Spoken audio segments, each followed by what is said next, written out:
Sound settings.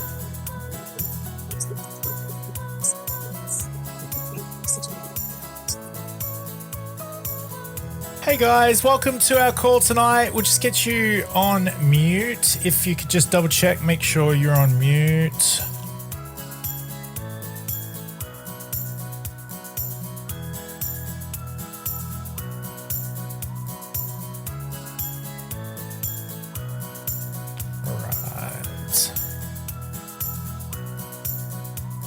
You move that across a little bit.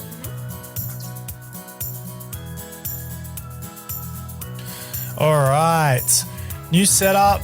This is going to be interesting. We have same camera, different computer. Hopefully it all pans out okay. If we say, oh, sorry. Actually, if you see this camera just kind of slowly just doing that and just like sliding. Yeah, doing that, Christy. Can you guys like just go off mute and say, Chris, your camera's about to fall off the table and break? And just let me know, because that would be really sad. Okay. Good to go. Let's start. You ready to go, Phil? Mm-hmm. All right. Tonight, our why can't I screen share? Screen share. There we go. Are you doing this first before we jump into that? Is that not up on the screen? Did you not do the thing? Okay, cool. Let's stop sharing there. That was weird what it did then. That was funny. All right, my win, new computer. Got the setup going on. I was on the call with someone the other day and my backup plan didn't work and my backup, and I was just kind of like going downhill in backup. So hopefully tonight we can stay close to the top. Let's start with some wins. How are you all going? What's been going well? What's been working for you? What's been a win in your win column? Let us know. Pop it in the chat. If it's too much to do to go in the chat, feel free to come off mute and let us know.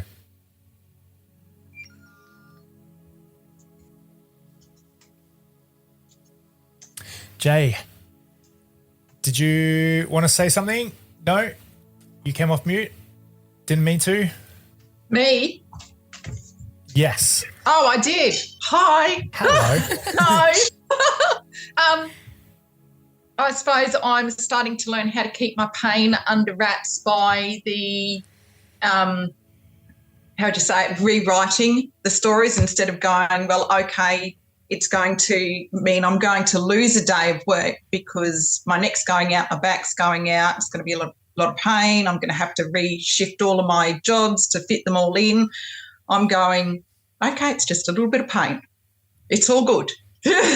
And it's been working up to date. So I haven't had to have a day off and I haven't had to crawl up my front stairs, my hands and knees.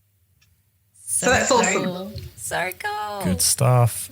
Unmuting. Good job. Nice work. Salisa. Yes. There you go. Okay. Nice. Does it feel just so free? Looks awesome. And caffeine free for a week and a half. How are you going with that? Cool. All right. Do you want to read? Christy. Ready. Oh, man. I am in so much flow with every part of my life this week. Yay! So good. Things that would normally stress me out have been water off a duck's back. I've been playing more music without feeling guilty about the housework. And to top it off, my youngest boy asked me, "Why are you so calm, Mom?" I love kids. They're so perceptive. It's so awesome. Linda really loved doing my top 5 values today in Desired State and went swimming in the ocean last Friday and Monday. This is on my dreams list 2024. So good. The ocean was calling me today. I didn't make it.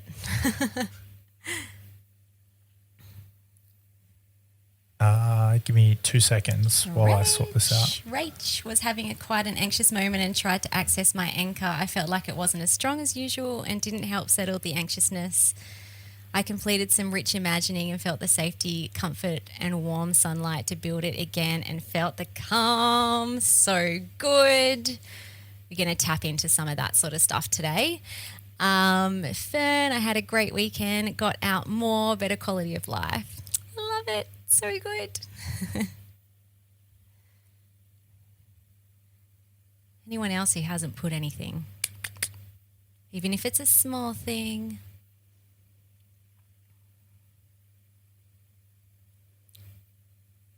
All right. So if you're still typing, we'll come back to the wins. I'm going to start. I'm looking up there because our camera is usually higher. Yeah. Very weird. Okay. Who's that? Oh, that's that one. That's weird. Why are we there? Oh, okay. Yeah, right. Okay. Anyway, cool. We will just carry on. So Chris is going to screen share some things in a secchi. There. How are you going with that? Or are you having issues? Yeah, give me a minute. Okay. So our intention tonight, we're kind of in terms of where we are in the spark cycle or in past state. Don't stress if you haven't got there yet. What you're going to learn today and start to practice today is totally relevant for wherever you are in your journey. Also, if this is like your second or third time round, it's totally relevant to where you are too. What just happened then? Oh, can you still hear me? Give me a thumbs up if you can hear my voice. Okay, cool. What just happened then? That was weird. Justin, edit that out. Okay. So our intention today is your Facebook feed. I think it was your faces. Yeah. Is that we're going to look back at the younger you. So we're going to do a bit of inner child work, but in a real practical, pragmatic way that will help shift the way that you're holding on to the perception of you as the younger self and the beliefs that you have around that person. And we're going to help start shifting that at a both conscious and also coach you through how to get it to an unconscious level so that you're really shifting the foundation in which you've actually built dysfunctional patterns, programming, beliefs, and health issues, so that you can start seeing more awesomeness in your present life. Okay. Try and share this screen. So before I created all these lovely slides, but I'm just going to talk through it. So as a recap, before the age of 7 is when we create beliefs about ourselves. And so these beliefs, sorry, I thought that they could see me in my, anyway. I'm looking at something very different at the moment. It's my chest on the beach. My screensaver has Philly on the beach, but on our new computer, it crops it out and it's her chest. Okay, so before the age of 7, we create a whole heap of unconscious core beliefs about ourselves. So as little children, we're egocentric. We're always asking 2 questions. What just happened and what does it mean about me? And often when distressing things happen, we create unkind beliefs about ourselves because the child is always personalizing that. So that's kind of where we're going today. We're going to go back into the past and I want you to have your mind open to any little thoughts, feelings, even if they seem really random, any little memories. This is like a really sacred coaching space where there's actually permission for your unconscious to reveal things to you today. Okay, this is, you guys can see that now. Great. Awesome. Yeah, it's been up for a while. Okay, so it's always identity beliefs. So yes, a child is creating stories and we all have stories, but at the core of your unconscious core beliefs, it's always an identity belief, which means it's an I am statement. At the core of who I am as a human being, I am something. So I'm just kind of going to test you guys just in the chat box. It doesn't have to be your one that you might have uncovered, but just give me some examples of what an identity belief would be that wouldn't be serving you, that might actually be causing patterns of body burnout or preventing you from healing. Yep, I am unworthy, I am unlovable, I am worthless, I'm not good enough. Yeah, okay, great, awesome. There's so many others too, and if you haven't yet got to the past eight, specifically we're kind of around the deepest root cause lesson and outlet, you'll realise that there's a lot of nuanced ones. I mean, sometimes it's I am different, and that is the deepest fear that someone has about themselves, but it causes a lot of issues. I'm a bad person and I'm undeserving. I'm an unhappy person. Okay, so our beliefs dictate everything. So these unconscious core beliefs get stuck in our unconscious, and they're often hidden, and then the machine that drives everything. So it's creating every thought, feeling, and behaviour that you have. It's also then creating habits, a lifestyle, and eventually it shows up in the body. Now, the cool thing is that these beliefs that we create about ourselves as kids is just a perception. So at any moment, I'll use one of my examples was when I was up on the stage, couldn't remember my little 2-minute talk. I was going to memorize it, or I memorized it and I was going to recite it. Completely embarrassed, beetroot red, and the words just could not come out of my mouth. I couldn't remember them. And so I started crying, and it was very humiliating, and all the other little... Listen to the way I'm saying this. All the other little kids got up and said their talk perfectly. That was just my perception. Another little girl could have been in that situation, forgot her words, and maybe had a little laugh or a giggle about it, or just asked for help. But I internalized, I perceived that in a really specific way, which then locked in unconscious core beliefs around being weak and incapable.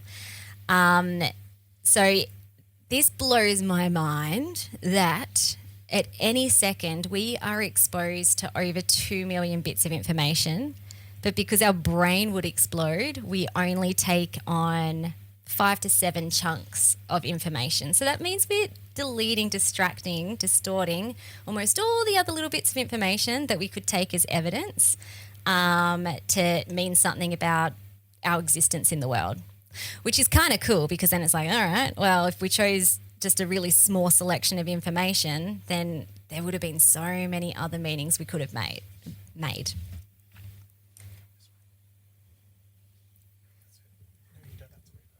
Slides. How do I change that? Alrighty, so we're going to deconstruct the story, and not just now. So here's the thing, is that, not that it doesn't work. There's so many different ways that we can do this. But if you're just in the present, kind of, you've uncovered a unconscious core belief, I'm worthless, I'm just picking one off the screen, and you're trying to reprogram that as you, the adult, in that no, I am worthwhile and I am good enough and I am a good person. Sometimes that doesn't work because the meaning was made back in the past. And so when we can deconstruct the story and the perception that you currently have of that little girl or boy from the past, then we can start deconstructing the stories and beliefs. And essentially, you're going to break down the foundation that all your present day dysfunctional weird stuff is that's holding all of that up. So that the moment that you actually dig at the surface of that, then it's almost like a building. It can't stay up. It becomes the new story, becomes the new memory in the unconscious. And so therefore you show up as a different type of person effortlessly. And that's kind of when we go back to a couple of weeks ago when we were talking about force versus flow. This is how you get to flow. It's actually can be and is effortless to get there. It's also hard. All right. Any questions so far? So that was kind of just like the context of what we're doing today, where we're going.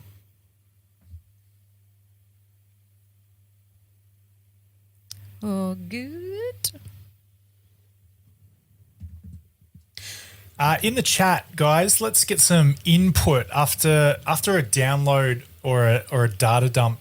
It's best practice to just kind of see where you're at. How did you go with learning that and hearing that? We've talked about this before. It's just Philly's used some different ways of explaining it. So if you're up to past state and you're watching those lessons, it won't be new. It's just a different way of saying the same thing. Christy, this is so true, and I actually feel it this week. It is effortless in many ways, but it took a heap of effort to get to this place. Yeah. Easy but hard. Easy and hard. Hard and easy. I'm just processing and taking in the words. Yeah, that's totally, yeah, you're where you need to be. I don't know the question, Christy, but it's something around like effort. It took effort to get into flow, you know, like what's the, it just might be semantics, but I love listening to language, and I wonder what that might be behind all that. What's the backstory? Might not even be one. Fern, this is actually really relevant for where we're going right now. So Fern asked, what if I can't remember the defining moment, but I know that I'm left with the feeling like I am ugly looking? Do you have to be able to remember the situation in which the belief was formed? You kind of do. Yeah.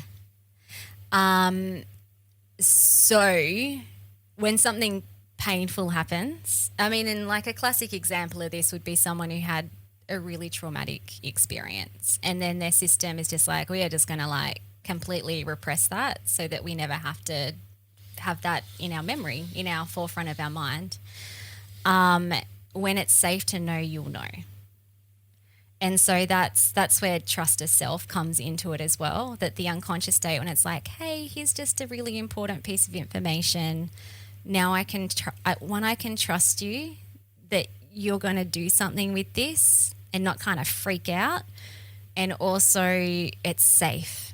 Like I feel safe with you now for you to be able to remember this.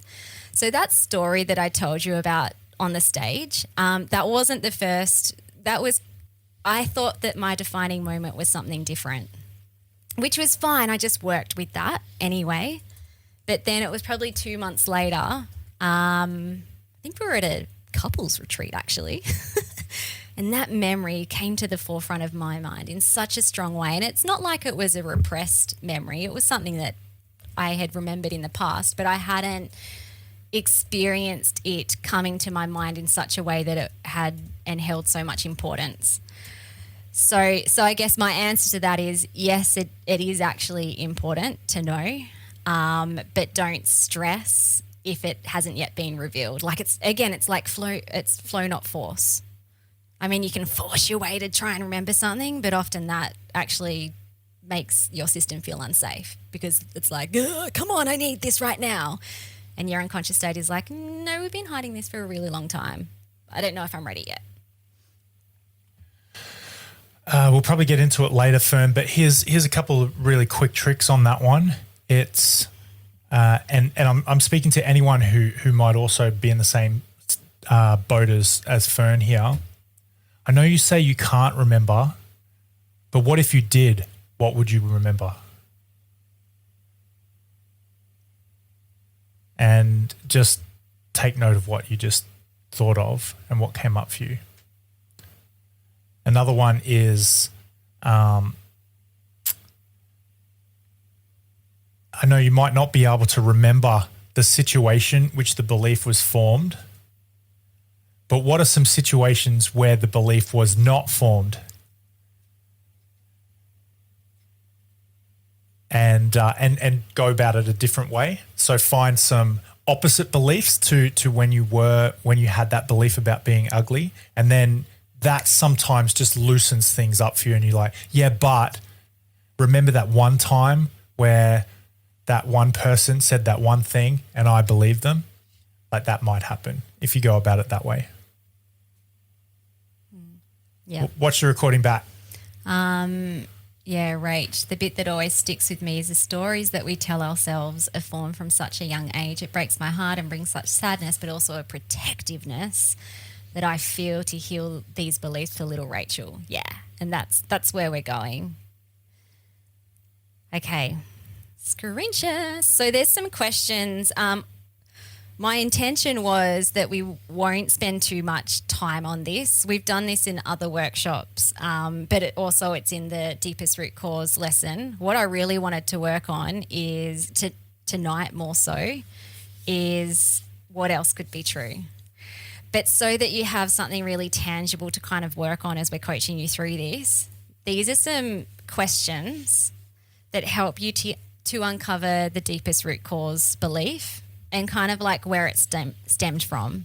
And again, like what Fern just picked up, especially if you're new to this work, don't stress that whether you have it right or not. It's okay. Whatever comes to you is what you will work on today, and it will just get more nuanced as you go along.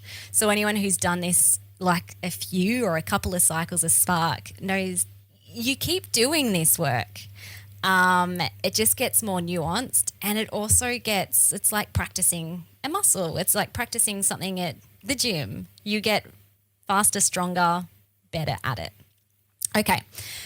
So I love these questions because they're just a really fast way of getting to a deeper root unconscious core belief and also where it was formed. So what do you want? That's a big question. That's kind of like your dream outcome. For context of tonight's call, just think of something that you really want. It might be like a change in your health is probably a good thing to want, seeing as we're in the Ending Body Burnout Method. But whatever it is, it doesn't matter. It might be relationships, it might be in work, something that you want that you feel blocked or that you feel like you haven't yet got. And then from there, what are some dysfunctional patterns that are blocking you from having what you want?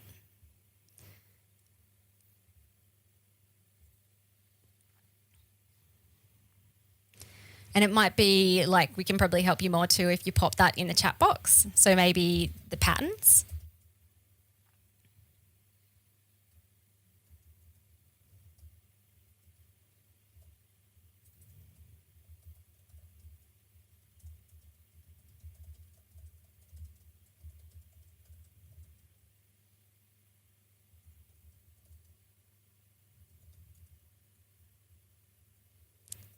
Or if anyone's stuck, just say so.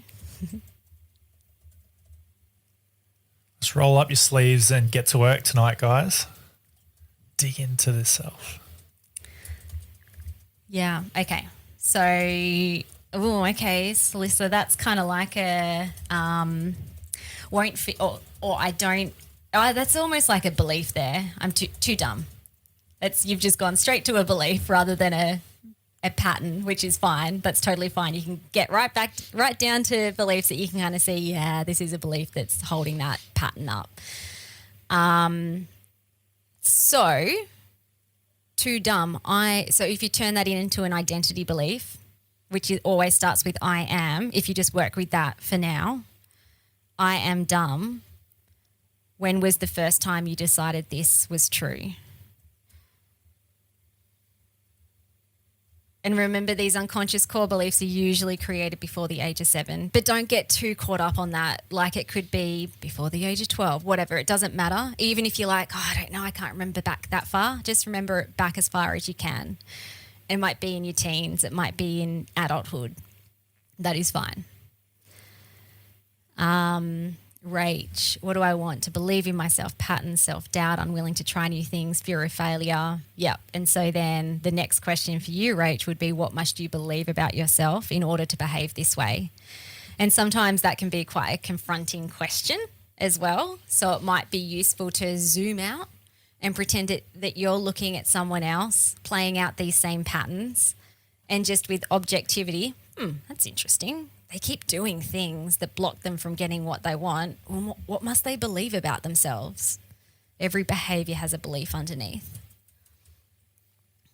J, patterns would be feelings of anger and frustration and thoughts that everything I was told was true. Okay, so that's a pattern. So then from that, what must you believe about yourself in order to continue behaving this way with anger and frustration, even though it's blocking you from getting you what you want? Because remember, these beliefs are the machine that drives everything. Yeah, cool, Rach. So belief, unconscious core belief, I am not smart enough. And when was the first time you decided this opinion was true? Around grade 4 or 5?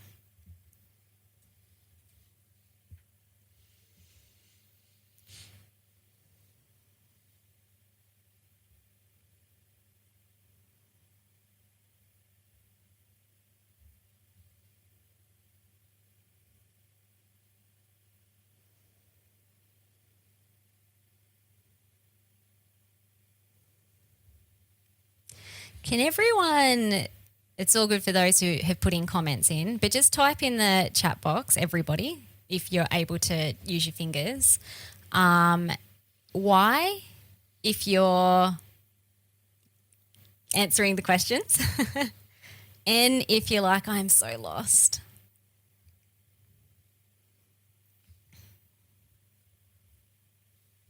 Cool.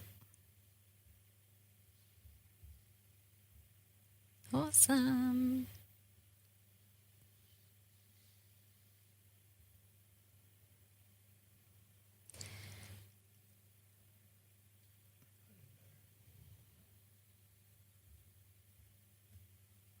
Jay, following and a little lost. Cool.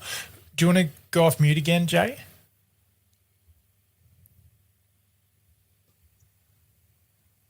Look at me go. I've figured that out. You win. Okay, so when were you not lost? Where did we lose you? So, Philly, that you were saying when I wrote whatever it was I wrote, that was a pattern. Mm-hmm. So were you meaning I needed to go deeper, like instead of just the pattern is anger, frustration, feeling whatever, is it more that I need to go into more like I feel like I don't have the intelligence to do anything correctly, or feeling like I'm not wanted or needed? Yes. Okay. Yes. They're getting to beliefs. Yeah. So you look at when do you or why do you get frustrated, angry, which will then connect to a belief. So yeah, you're on the money. Awesome. And then the next question would be, when was the first time you decided that this opinion was true? I would say at a very young age. So I had a 2-week try with Pepper. The Pepper's reacting. The Pepper's not happy. I would say probably as a young age, I was never wanted by my siblings, and they definitely made it well known that I wasn't wanted. Yeah. Yep. Probably okay. From the age of 1, 2. They always made me feel like I was too stupid to achieve anything. Definitely made me sure that I wasn't welcomed. Mm-hmm. Yeah. Okay. That's awesome. Awesome. So hold on to that, because we're going to start doing some things with, or you're going to start doing some things with that. Okay. That you're totally on the right path, which is awesome. Good job, Jay. Kathleen, pattern would be not confident, self-doubt, not good enough, I can't do this. Yeah. So got patterns, but you've also got some beliefs. So like not good enough. When was the first time you decided that this was true about you? Christy, so you want a happy, stable family life, have been running the pattern of motherhood martyrdom. Yeah. Belief is I'm not worthy or receiving love, unlovable, worthless, first time 6, 7. Yeah. Great. You have Got it. Fern, start my own business. I don't want to fail. I don't know how I'm going to make enough money. Belief is I'm not capable enough. I'm not confident enough. When someone uses the word enough, and I know I'm not good enough is kind of like a standard place to start. I'd even just like, if you can get even more laser clear. So if you're not capable enough, then what does that mean? Good enough. Enough for what? Enough for who? Enough. Well, Do you know what I mean? Like, I'm because that even gives using context. Well, yes, but I'm more talking about like using language that is really specific, because that's almost like I'm not capable enough. But I'm a bit too nervous to say what my real greatest fear is. Annalisa, I want to have confidence, patterns of self-doubt, shying away from being upfront, thinking others were better, unable to stand up for myself, grade 3. Yeah, cool. So you probably skipped the belief step. So you've got the patterns. You can definitely see that happened around 7, 8 years old. Now, what must you believe about yourself in order to behave this way? Yeah, cool. Kathleen, maybe, yep. Okay, cool. Don't have enough experience in the area. Yeah. Okay, all right. Very good. I am very happy. If anyone hasn't put anything in and, again, you're feeling a little bit lost, just say so, but we'll move on to the next part. Here we go. Belief that I don't have a voice, that no one listens to me. Yep. So that's a story. So then if you turn that into an identity belief, what would that be? So an identity belief isn't it? I am at the core of my center of myself. I am something.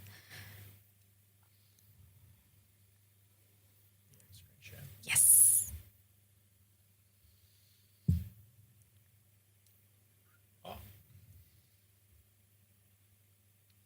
Okay. Next one.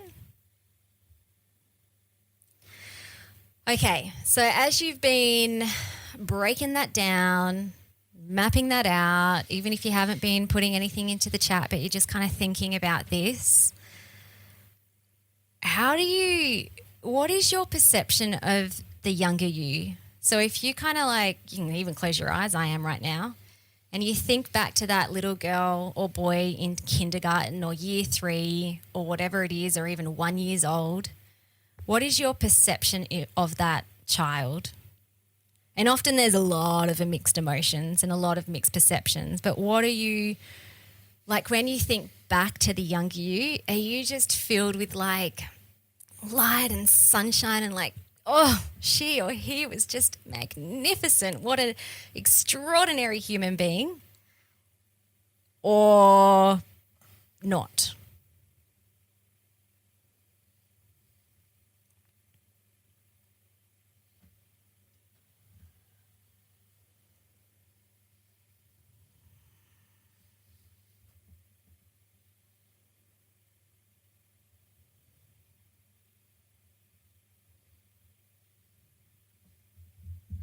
And welcome to everybody who's just joined us in the last couple of minutes. Do you want to do a quick, while everyone's answering that question, do you want to do a quick catch up?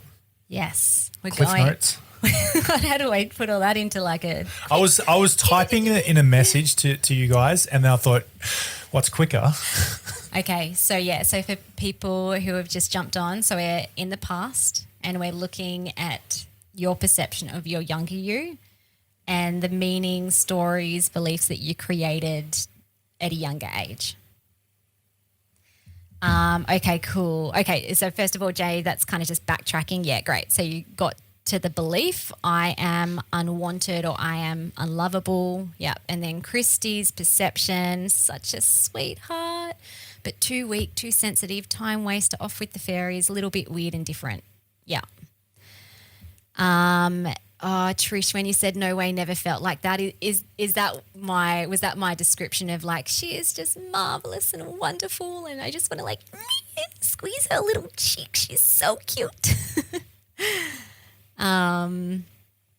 Salissa, Timmy. Fern was a sickly, bad, needy child, not loved. Yeah, cool. Okay.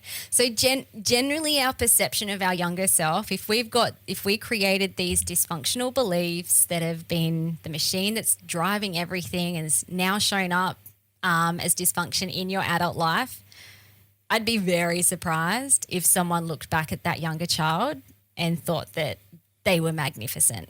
Generally there's like the empathy and maybe sympathy, maybe even a little bit of pity. Maybe you can see the good qualities, but it's often tainted with the perception you created, which continues. It follows you forever until you do the work. Yeah, cool. Timid, Salissa, I'm too shy, timid. Kathleen, slow, daydreamer, shy. Okay, so good.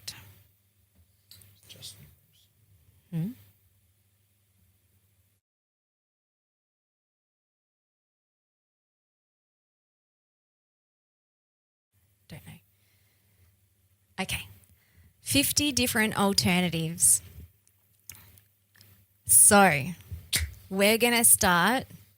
This is where like we actually start doing some reprogramming now. And so we're going to, your goal, and you might not finish it tonight. Actually, it took me probably 3 days to get to 50 different alternatives of just creating the space to really create different meanings around this little girl. But you want to get to the point where you can create at least 50 different alternatives, different story, different meanings, different beliefs around this little girl or little boy. And it just FYI, it's really hard. It's really easy to do like maybe the top 3 or 5, but then it kind of gets hard after that, which is good because then you're breaking through the conscious mind and you're actually starting to really shift things and break down neurological pathways. And your job with this is to tell a better story. So here's the cool thing is that everything's just fictional. So if you think again, we only take in 5 to 7 chunks of information when we could take in 2 million bits of information, then that means that our perception really is a story. At any point in time, it's a story, it's fictional, it feels real, yes, and there must be meaning, but at the end of the day, it's all just fictional. So your job is to just tell a better story, which is pretty cool because then you're so powerful. You can do whatever you want and recreate anything that you want. And when you do this, so new data makes old data obsolete. For those who have done TRTP trauma therapy with me, you might not have remembered, but at the end of the dynamic reimagining, where we're coming out of it, I'm always like sending messages to the unconscious that it's you can never unknow the truth of who you are once you now know it. And so what you say just now? You can never unknow. So things are just going to get better and better and better because you can never unknow the truth of who you are once you now know it. And so new data will make old data obsolete. Old truths will just go out the window when you do this in a way that you're really shifting things in the unconscious. Okay, so 50 different things. So if you've got a piece of paper or if you even just want to use the chat box, we've got, and we'll make sure that these slides, actually I might even see if I can download them and pop them in the chat box as well. Do that on your computer. Can you coach through that while I pop a few things in the chat box? Yeah. Questions. For those of you who've just joined us, so Nicole, who else just joined us? Mel. Where are you guys at with this? Are you follow? It's kind of hard to know if you're following along as well. Everybody else, I really want to know. Good. Okay, cool. I really want to know the answers to these questions. I think you can still see that. So first one here, is this perception of the young you actually true? So we're really trying to see this from a different perspective now. And how do you know? What's the proof? What evidence have you got? And does it all point to being true? Have a look at those 2 questions there and let me know. As you answer it, can you see if you can type what you're working on as well, just so make it easier on us. Type in what your limiting belief is, and then so that we don't have to go scrolling through all the messages. Does that make sense, guys? So it's the limiting belief, but it's also the perception of the younger you. Yeah. Can you put that in the chat when you write your message? What is your perception?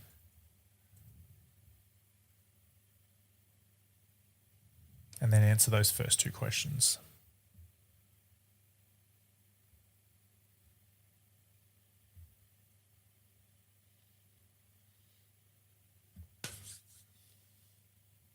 If you are lost at any point in the time, if you have no idea what we're talking about, please type a question mark in the chat or go off mute and ask us a question. As you can probably tell, tonight's super practical, getting our hands dirty, rolling up the sleeves, and we're getting to work.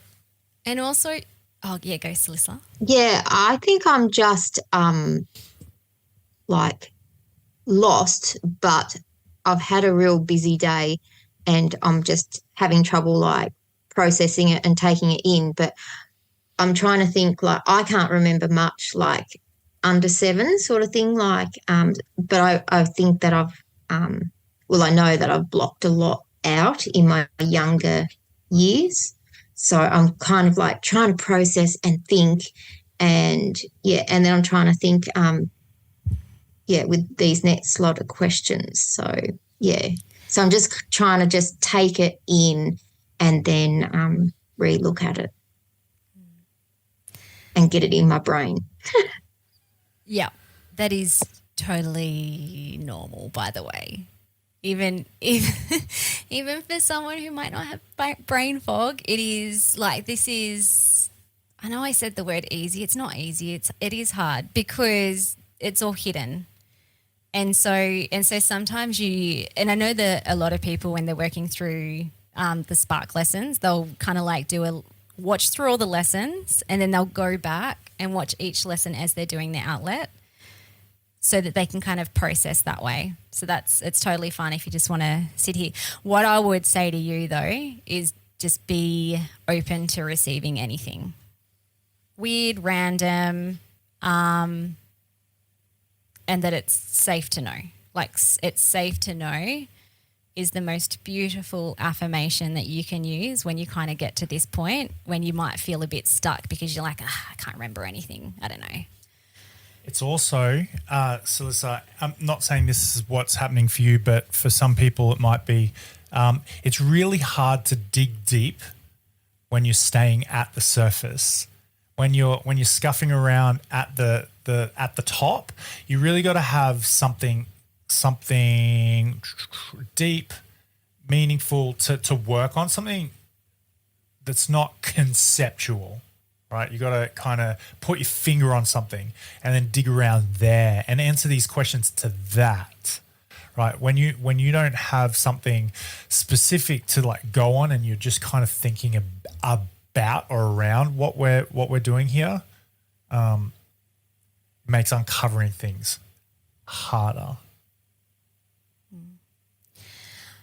And thanks for sharing that too, because I'm pretty sure that there's at least one other person on this call right now who feels exactly the same as you. When one person asks it, what's the thing? 30% of other people are probably thinking it, but then 62.8% of all statistics are made up on the spot. Yeah. That's your perception. Christy, my limiting belief or root cause is that I'm weak and worthless. For context, I've just finished the reckoning module. Yeah, so Christy's done the work, so it's easy for her to access that information right now. The simple answer to question 1 and 2 is hell no. Cool. And so then what other meanings could have been made? What other meanings could have been made? If it's helpful I am very happy to share a really recent example of what I did a few months ago, specifically with what we're doing today. I don't want to like take the show with just talking about me the whole time, but I'm very happy to share intimate details around how I did this work. You can Intimate details. Intimate details. What are you talking about? Oh, like just like all the like weird bits. Right. The vulnerable bits. If that's helpful, just pop in the chat box. Otherwise, if you're like, nah, I'm flowing, I'm on the roll, I got this, keep going.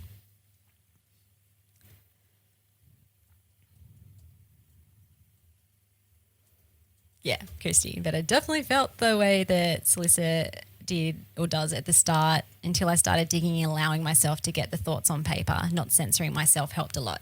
Yeah, so judgment-free is really important as well. The moment that there's guilt or shame or frustration, even frustration around I can't remember, then you have no access to anything. Yes, Philly, please walk us through a real life example that helps me. Walk us through. Oops, still on. Okay, so now I've shared a podcast. If you listen to our podcast, it would have been, I don't know, end of last year I shared one about a roller coaster with the book I recently published. And so I had a lot of, my body was talking to me loud and clear. And this was a new level of growth for me. So it was all of a sudden like I'd been cruising along, feeling great, and then far out, this book publishing thing, bringing up all this stuff. And so, okay, so we teach this stuff. We love this stuff all the time. I shouldn't say we. I preach and love and teach this stuff. Wait, I do too. I know, but I'm not generalizing to you and I'm talking about me. But what I found was it took me probably like 2 months of like my body talking to me louder and louder for me to actually say, got to do another spark cycle. And I was just putting it off because I don't even know. I do know why. I kept saying I'm too busy to do it. The real reason was I've done it already. I've done it multiple times. Do I really have to do it again? So I was forcing or getting stuck in floundering, and I was just kind of like literally physically exhausted as well. So I'm like, no, I'm better than this. I shouldn't have to do another spark cycle. But anyway, when I humbled myself and started doing the work, I uncovered some deeper beliefs that were not as angsty as like my deepest root cause one, but there was a belief that I was less than, and it was all centered around my oldest sister, Carly, who is beautiful and amazing, but I very much put her up on a pedestal growing up. I always wanted to be like her. She was creative and smart and so confident and beautiful. And so just my comparison to her always left me feeling less than. And so it was very interesting because my whole writing journey, going right back to a teenager, she was an amazing writer. And I'm like, well, I'm going to be a great writer too. And so this book really brought up stuff around that. It was quite fascinating when I started digging into it. I'm like, oh my gosh, this all makes so much sense. She's very confident. Like I was stressing myself out about live events and speaking in public, even though I do it all the time online. And like Carly would be able to do this so much better than me. Okay, so I identified less than. Earliest time I felt like that, well, it was really early. I explained it was really early. She was better and faster and stronger and more creative than me. So there was so much evidence that I had collected that I was less than. And so when I came to doing this reprogramming work with what we're doing tonight, what else could be true? Well, first of all, I found it really hard because I had created such a strong meaning around me being shy and timid and low self-confidence and not as good as her, that even my adult logical mind, my rational mind was like, oh, you were just younger. But my body was like, nah, you're still less than. And so I sat down for 3 days. It didn't take like a whole 3 days, but a good space of time. And I really went through these prompt questions, but I kind of like expanded them out. So I looked at every little piece of data where I felt like I was less than, and then I started reframing it. And I also deconstructed the pedestal I put my sister up on. So she had a lot of issues. Like, yeah, she might have come across as confident, but she had a lot of actually mental health issues and a lot of self-confidence. And so the moment that I kind of like deconstructed that, then I had no one, like that person I put on a pedestal kind of like disintegrated. And so therefore, how could I be less than? Because I'm not comparing it to anyone else. I'm just me. And then I also looked at, there's like another page of prompt questions. Are you able to screen share that? Yeah. So then I started thinking, well, if nothing is true, if everything is fictional, if everything is just story, then I'm just going to make some stuff up about this little girl. And this is where it kind of got fun, because then I was able to step into my creative power, and I'm like, what else was true? So I started off with, well, what are all the good parts that I clearly remember about this child?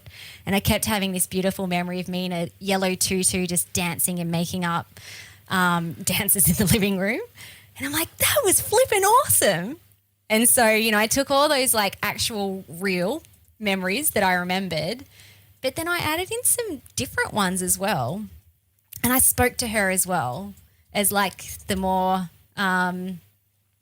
perceptive adult, the one that can see more things. And I actually grabbed her hand. This is all happening in my imagination, by the way, which is the language of the unconscious state. And I'm like, hey, I can understand that you made those meanings about yourself based on what was happening, but can I show you a few other things that you didn't see, that you were kind of blind to back then?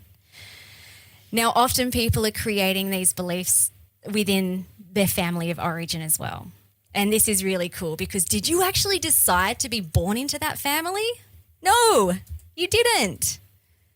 And so therefore, the way that you were treated, even like the order of your siblings, so I was a middle child. That was a big part of my less than story. It's like, yeah, I'm kind of like the middle child. Kind of like I'm just the one that's sort of like just there. I'm less than. And I'm like, well, I didn't even decide to be the middle child. And so therefore it can't be a reflection of me that I'm less than. If you have been treated like Jay, I'm just thinking about you with the siblings, was how other people treated you a reflection of who you are? Oh, no, like, no, it can't. And I've had this conversation too with people who have been bullied at school.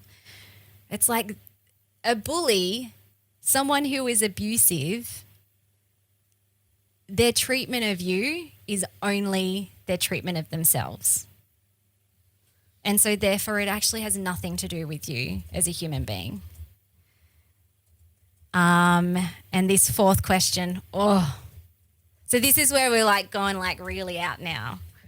What was the face you had before your parents were born? Face. Yes. Literally. Or figuratively, leaving it ambiguous. Christy's smiling. She's like, well, I like that. Does anyone else think like, what is she talking about? Pop in the chat box. What was the face you had before your parents were born? What does that mean to you?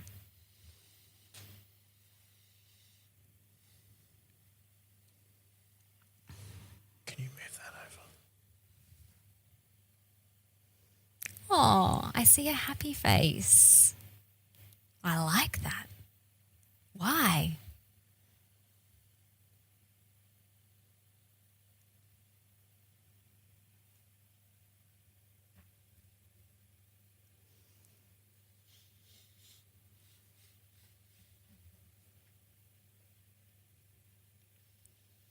Yeah, because they haven't done the things to me yet. Yeah. I see fun, curious, and wonder. They didn't exist.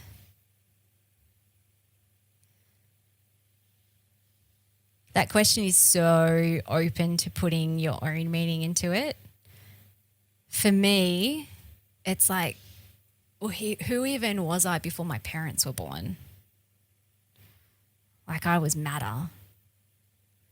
I was both insignificant, but also so flippin' awesome to be part of this universe somehow, somewhere. Like, if you want to get real, Chris and I were talking about this, if you want to get real specific, you were a bit of sperm and a bit of an egg. And where did that come from? Like, that came from before your parents were born. It comes from the food that is put into your mouth. You ruined it. My story. Oh, sorry. That's good enough. But if you think about it, like, it becomes universal. And so when it becomes universal, it's like your pure potential. The moment that you were born, without taking on all the lies that you took on as a little kid, you were just this beautiful little pure potential, clean slate, matter. And so therefore the truth of who you are is that.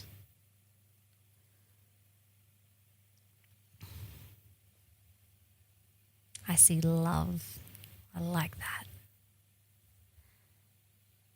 I was going to say in a dark place, soft, glowy, pure face. Yeah. Dark places in, like, as you were conceived. Oh. In the womb.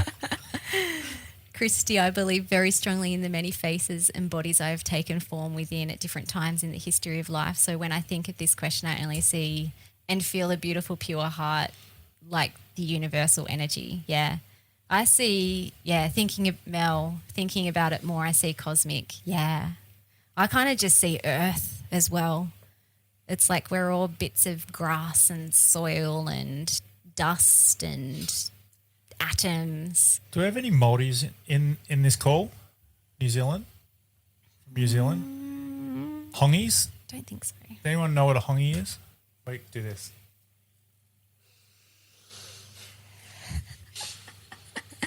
I love that. I love it as I'm not from New Zealand at all, but I love that principle. I just breathed Philly's dust in, her dead skin cells. I breathed in her air. It came into my lungs. Part of her is now in me and part of me is now in her. And all of us, if you're, what's that saying? You are the average of the people that you hang around with most. Well, imagine if that's because you smell you breathe them in, you let them come physically into your body, literally. And I think, like, as our culture, we're surrounded by people, places, things that make us up. We are a product of our environment, the food that we eat, the people that we hang out with, relationships, all that sort of stuff. And then when we die and we become dead and we rot and the worms eat us and we get decomposed and then a bird eats that worm and then it goes poos it somewhere else, we fertilize the earth. We're literally, you can't destroy our matter. We're continuing on and on and on. And when we rewind that into the past, it's no small thing that got us here. There's so much that goes into us. Mm. Oh. What was your most loving fictional story? Yeah, so the kind of like where you want to get to is if all story is just fiction and your job is to tell a better story, what's the most loving fictional story that you can create around that little girl or boy that is going to serve you to get you more of what you want now? So mine was, look, I still do this in the morning before I get up. I will close my eyes and she just comes to me automatically now. I just love her. And I think she's amazing. So the old story was she was shy. Look, she was smart and she was creative, but I always felt like that little girl was just trying to prove herself, and actually she wasn't smart or she wasn't creative. She just worked really hard. But now when I think about her, okay, my kids listening to this, I love her more than my children.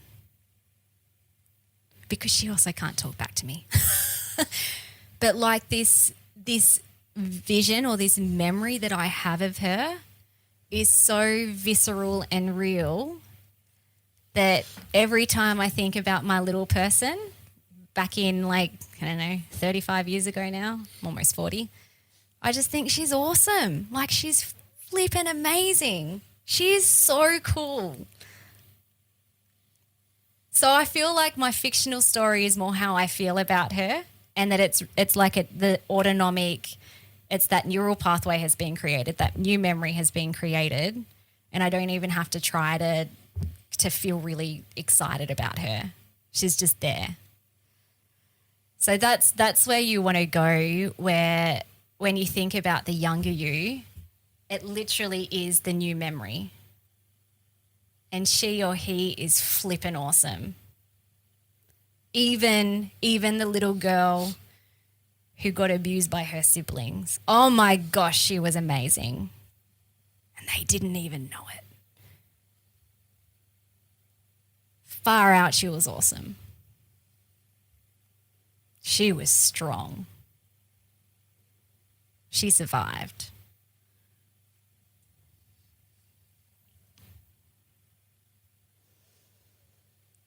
Christy. When I was little, I remember talking like this and others around me, parents, brothers, telling me I'm so weird. So that has a lot to do with my limiting belief and dysfunctional pattern of not speaking my truth. Yeah, Christy, is that do you mean I remember talking like this in terms of I am awesome as a little, like your little... Yeah. No, it's the woo-wooisms. Just the talking woo-woo. about energy and talking about feelings, and I never saw spirits or ghosts or anything, but I always felt them. And so I would like talk, and it wasn't imaginary. It was, I don't know. I think you know the story about the little rabbit that I saw, and people was like, you didn't see a rabbit? You didn't see the rabbit. And I started to believe them. So I handed over that power of, so I'm doubting myself, the self-doubt started creeping in. Hand the power over to somebody else. If they didn't believe me, then that meant that I didn't believe myself. Yeah, Mel, it starts, when I look at, and I still do, when I look at mountains and trees and things, I feel like I am them. Does that make sense? I don't know how to explain that, but I just feel like I am them. Yes. So if you're stomping on an ant, you're stomping on me. So, Yes. and my brother was quite cruel to animals in sometimes. So I would be like, oh my God, what are you doing? And he'd be like, oh, shut up. They'll be right. It's just an ant. And I'd be like, no. You don't understand. Yeah. So it was that sort of feeling of being misunderstood and feeling of, oh, well, nobody's really listening to me. So I might as well just shut up. Yes. You can see lots of nodding. I know. How awesome are we? Like, seriously, guys. We're so sensitive and so in touch and connected. That's so beautiful for us. Yeah. And so now when you think back to that little girl, how do you feel about her? I love her so much. She is so amazing. Like, she really is. She's so perceptive and curious, and she's got this natural wonder and connection with everything. She's so wise. I love it. Lovely. I love it. I've shared this, I can't remember who, a few people just in a one-on-one, but I have a sister-in-law who is so chill, calm, just like she was someone that I was really trying to model when I wanted to like learn what it actually felt like to be present and in flow. Anyway, I was having a conversation with her recently. So this is something, again, like I'm just mentioning TRTP for those who have done it. Like, this is essentially what we're doing for the little child that we did for past events. So you're reimagining a different meaning, a different memory. And I was talking to my sister-in-law about what we're doing tonight, not specifically like we're doing it tonight, but, this method. And she just looked at me and she's like, I do that all the time. Like, if I have a bad memory pop up, whether it was like 30 years ago or yesterday, I just close my eyes and I imagine a different ending. And she was just naturally, intuitively doing that. And the proof is in the pudding. She is Sam I'm talking about. She is like a different type of human being, hey? Yeah, she's regulated. She's definitely regulated. Which is... Well, you can have that. Yeah, you can. You can be that. She wasn't taught that. You are that. Here's the cool thing is she wasn't taught that. It was just something that just felt really natural and innate for her. And it works. One of my mentors, Judith Richards, who had the most horrendous upbringing you would never wish on a child, sexual abuse, domestic violence, it just continued teen, adult life. She died 3 times, came back to life because of how battered her body was. No one taught her how to clear trauma. No one taught her how to get rid of daytime horrendous flashbacks. She just used her imagination to switch it off. Didn't happen overnight. She didn't have a guide, but like we have all the answers inside of us to be able to self-heal and self-regulate. She's really cool.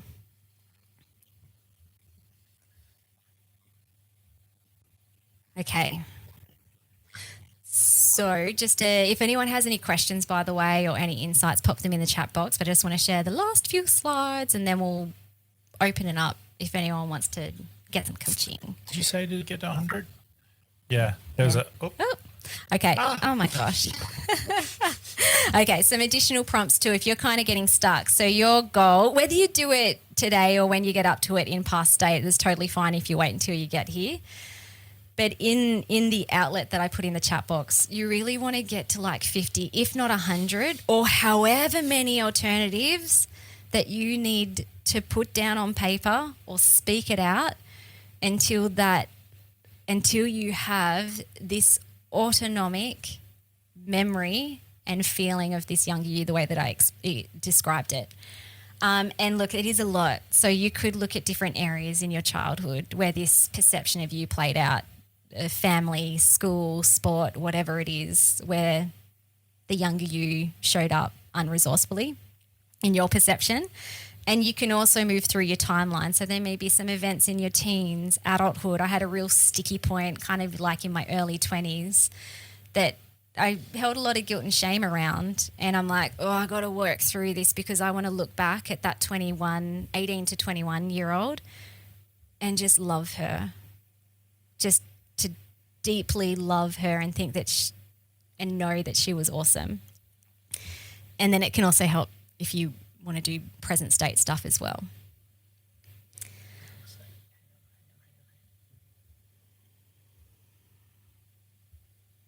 Yeah, Fern. Plenty of people have done that. Yep. Looking at old photos, albums will help. Even having a conversation if you have the relationship with like a parent or siblings, it can help to unlock some stuff.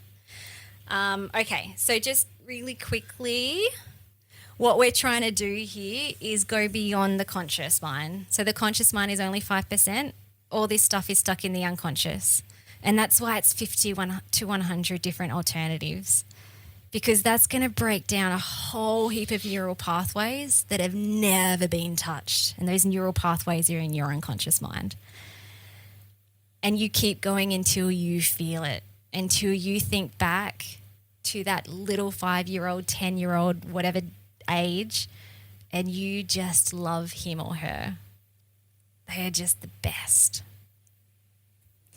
And essentially you're reimagining a new memory. So while I was doing the 100 different alternatives, and I still continue it 3 months later, is I will wake up every day and literally just imagine, first of all, the younger me in such a rich way that it is the memory, because your unconscious state doesn't know what you're richly imagining and what's actually happening in reality. So you totally have the power to shift baggage in the unconscious when you tap into your imagination. And then throughout the day too, sometimes she'll pop up and I just hold space for that, because that's creating, again, neural pathways, and it's concreting and strengthening those. And sometimes you continue updating the story. Well, you will. Like, so my example going back to the book, this wasn't the first time I've done this cycle, this spark cycle. But it was a new level of growth, new things came up, and I needed to update the story. I'd updated a story about weak and incapable. That wasn't part of me anymore.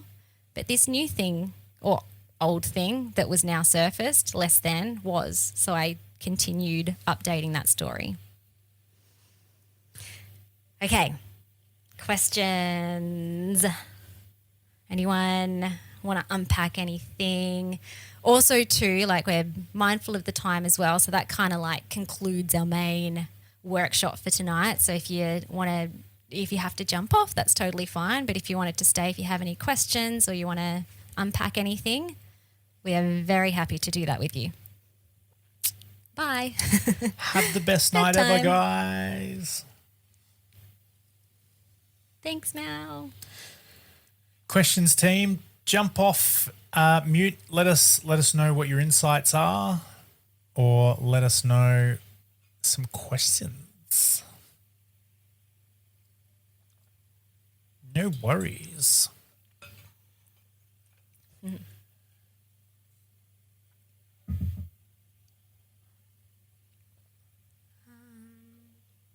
Thank you and good night. I'm impressed with my thing that was holding up the camera. Yeah, go snuggle your kids. We didn't fall over at all tonight, which is great. Yeah, right. Do you want to jump off mute or chatty chat box?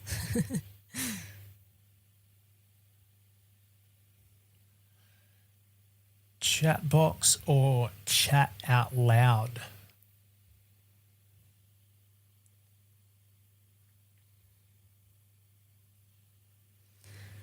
Rachel.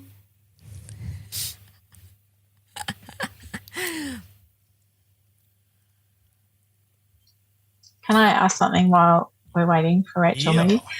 So just on what we've been talking about just the last few minutes about rewriting the story. So I guess if I try to rewrite the story, but I'm actually changing what were the facts, I guess my body's going to resist against that. Is that the case?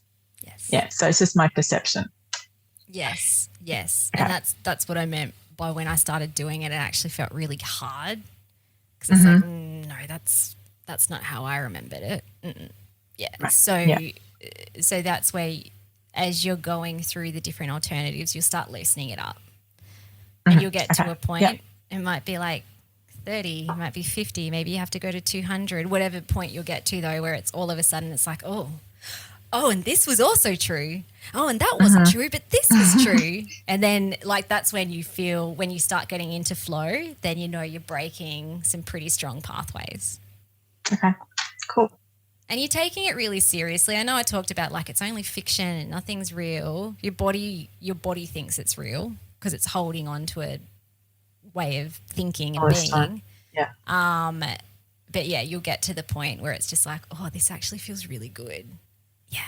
Okay. Yeah. Actually, I can't even remember how I used to think about that little girl. So we still have to, like, you can't change the facts, but you just change your perception of them. Like, because it still has to feel real. Oh, yeah. Well, it still has to feel convincing.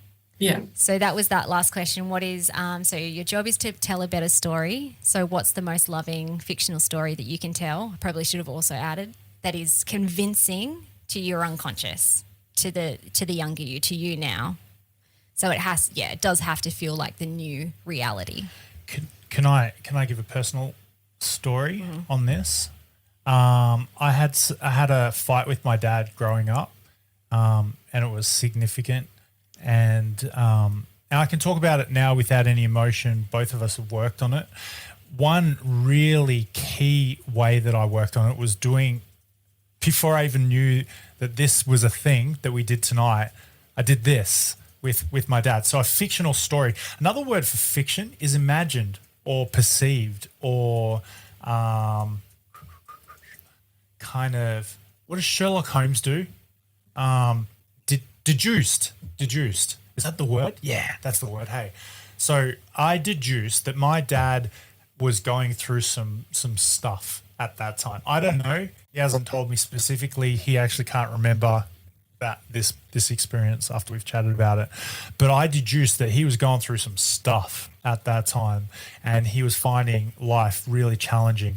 Now, I also deduced from other stories and things that Dad has told me about his history and my ancestry and my past, that things built to a head at that moment. That's not written down anywhere other than up here.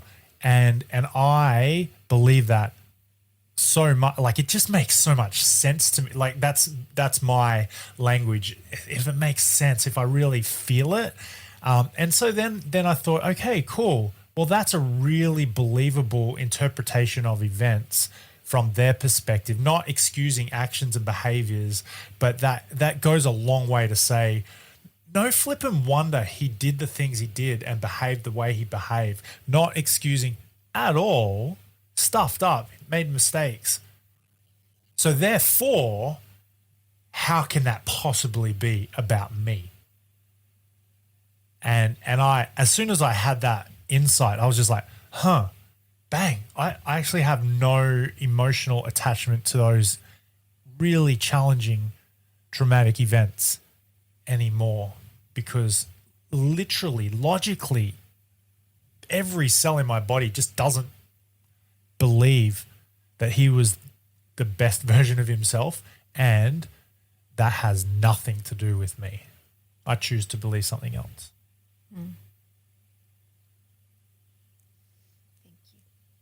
Thank you. Any other questions?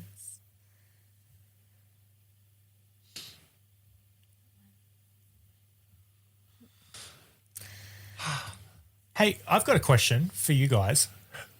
Can you hear the notifications on your end of when people join, when they jump out of our thing? Okay, cool. Okay, good. Okay, good. Because I can't figure out how to turn that off on our end. And so I was like, ba-doom, ba-doom, ba-doom, ba-doom. Yeah. And I'm like, I hope no one can hear that in the recording. We'll see how it goes. Awesome. Alrighty. We're going to love you and leave you. Thank you so much. Have the best night ever. And you, and you, and you, and you. Dream about new little yous. See you, team. Bye.